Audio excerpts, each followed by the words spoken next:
YouTube channel. We are now going for a ride in our 1969 Chevy Camaro hardtop. Now I know what you're thinking. When you first look at this car, you're like, what the heck am I honestly looking at? Well folks, this is more of like a 90s retro paint job. Everybody had their own designs, their own theories. Even like today, you can't even wonder what's what anymore, who is who. No offense to those people, we still love you somewhere. Other than that, let's get into the fine ride we have here featuring that very unique, I want to say, aqua blue exterior. Of course, you can see you have a few little paint designs on the front, hood, and back.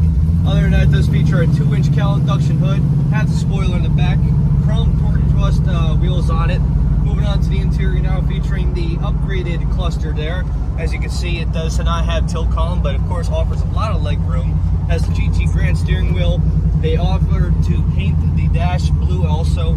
You still have your stock shifter, horseshoe shifter, racing design bucket seats, stock back seat, and of course the deluxe style door panels, which are a nice touch to this car since I don't have to ever worry about breaking off the armrest.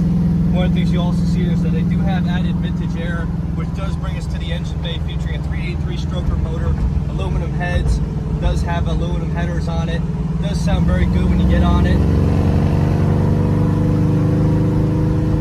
Very healthy, very fun little car. Of course, with a Camaro, first generation is always the way to go.